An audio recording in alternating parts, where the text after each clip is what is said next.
यह episode automotive after market में चल रहे ट्रेंड और सर्विस के तरीकों को देखते हुए बनाया गया है। दोस्तों, पिछली बार हमने किया था V519 OBD स्कैनर का अनबॉक्सिंग और इस बार हम आपके लिए लेकर आ रहे हैं वैसा ही एक upgraded feature proof OBD scanner V317। इसे आप V311 का अपग्रेड भी कह सकते हैं। तो इस वीडियो में हम आपको बताएंगे इस स्कैनर के फीचर्स, इसे व्हीकल में कनेक्ट करने का तरीका और इसका कौन सा फीचर बनाता है इसे V311 का अपग्रेड। तो सबसे पहले जानते हैं स्कैनर के फीचर्स। तो यहाँ पर हमें automobile engine diagnosis, fault code clearing, real time data stream और आखिर में ऑक्सीजन सेंसर टेस्टिंग की सुविधा मिलती है।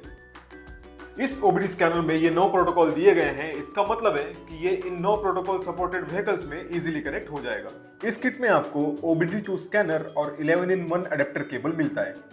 चलिए इसको ओपन करके देखते हैं और इसके फीचर्स को समझते हैं। इसके बॉक्स पे डिटेल्ड फीचर्स हैं और उसके अंदर एक यूजर मैनुअल मिलती है जिसमें स्कैनर के कनेक्शन और इस्तेमाल के बारे में जानकारी दी गई है। ये स्कैनर प्लास्टिक से बना है और इसके निचले हिस्से में कोई भी USB पोर्ट नहीं दिया गया है। स्कैनर में 2.8 इंच की LCD डिस्प्ले है और उसके नीचे दिया है 3 इंडिकेशन लाइट जो इसका स्पेशल फीचर भी है। इसमें ग्रीन लाइट का मतलब है कि स्कैनर व्हीकल से कनेक्ट हो चुका है, येलो लाइट का मतलब है कि व्हीकल की वायरिंग में फॉल्ट है और रेड लाइट का मतलब है कि स्कैनर को सिर्फ बैटरी से सप्लाई मिल रहा है और वह व्हीकल से कनेक्टेड नहीं है। इस स्कैनर में ओके बटन, एस्केप यानी बैक बटन और अप डाउन बटन्स दिए गए हैं। ये बटन्स अच्छे क्वालिटी के रबर के बने हैं। अब बात करते हैं 11-in-1 अडेप्टर केबल की, जिसमें मिलता है 16 पिन का OBD2 मेल पोर्ट जिसे स्कैनर के साथ कनेक्ट किया जाता है। इस केबल में अलग अलग व्हीकल्स के हिसाब से 11 कपलर दिए गए हैं। चलिए अब जानते हैं OBD2 स्कैनर को BS6 व्हीकल में कनेक्ट करने का प्रोसेस और उसके फीचर्स। सबसे पहले व्हीकल मॉडल और DLC के डिजाइन के हिसाब से अडेप्टर केबल का कपलर सिलेक्ट करके उसे कनेक्ट करें। अडेप्टर के OBD कनेक्टर को स्कैनर के OBD कपलर से कनेक्ट करके इग्निशन की को ऑन करें। स्क्रीन के मेन मेन्यू में आपको 6 ऑप्शन मिलेंगे, जिसमें हम पहले समझेंगे OBD EOBD ऑप्शन को। EOBD ऑप्शन सिलेक्ट करने पर हमें सिस्टम स्टेटस रिपोर्ट देखने मिलती है, जो गाड़ी के इलेक्ट्रॉनिक सिस्टम के वर्किंग कंडीशन की जानकारी देता है। यहाँ आप देख सकते हैं ग्रीन लाइट चालू हो गई। गाड़ी में आए हुए फॉल्ट कोड को रीड करने के लिए हम रीड कोड ऑप्शन में जाएंगे। हमें यहाँ कोई भी एरर कोड देखने नहीं मिल रहा है। सेकेंड ऑप्शन है IM रेडीनेस, जो BS6 गाड़ियों में फ्यूल और एमिशन सिस्टम को टेस्ट करके उसकी कंडीशन का पता लगाता है।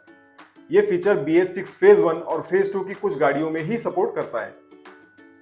थर्ड ऑप्शन है रियल टाइम कर्व। इसमें हमें गाड़ी की speed, engine load, engine temperature और इंजन RPM की जानकारी मिलती है। चलिए हम इंजन लोड को टेस्ट करते हैं।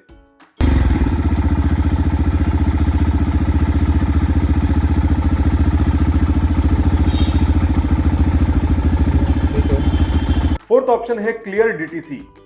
एरर कोड जनरेट होने पर उसे डिलीट करने के लिए यह ऑप्शन दिया गया है। फिफ्थ ऑप्शन है व्हीकल इन्फो।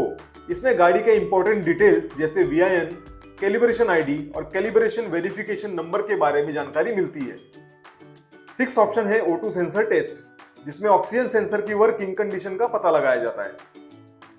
यह फीचर सिर्फ BS6 फेज 2 की गाड़ियों में ही सपोर्ट करता है। सेवेंथ ऑप्शन है लाइव डेटा, जो गाड़ी के सभी इलेक्ट्रॉनिक कंपोनेंट की लाइव वर्किंग दिखाता है।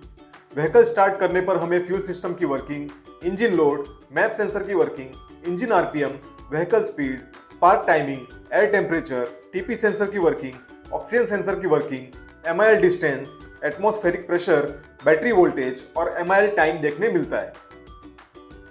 लाइव डेटा में कंपोनेंट सही होने पर उनकी रीडिंग में बदलाव देखने मिलता है और कंपोनेंट के खराब होने पर इनकी रीडिंग में कोई भी बदलाव देखने नहीं मिलता। आखिरी ऑप्शन है इवैप सिस्टम, जिसमें गाड़ी के इवेपोरेटिव एमिशन सिस्टम की जांच की जाती है। यह फीचर भी BS6 फेज 1 और फेज 2 की कुछ गाड़ियों में ही सपोर्ट करता है। यहाँ एक और काम का ऑप्शन है वोल्टेज। यह फीचर बैटरी वोल्टेज बताता है। और अब स्कैनर का एक और इंपॉर्टेंट फीचर है DTC लाइब्रेरी। इसमें गाड़ी से जुड़े P error, C error, B error और U एरर के बारे में जानकारी मिलती है। इसमें स्क्रीन पर दिखाए जा रहे प्रोसेस के अनुसार डाउन एरो से नंबर चेंज करें, अप एरो से पोजीशन चेंज करें और फिर ओके बटन प्रेस करें। मेन मेन्यू के आखिरी में है टूल सेटअप, जिसमें लैंग्वेज और मेजरमेंट यूनिट का ऑप्शन मिलता है।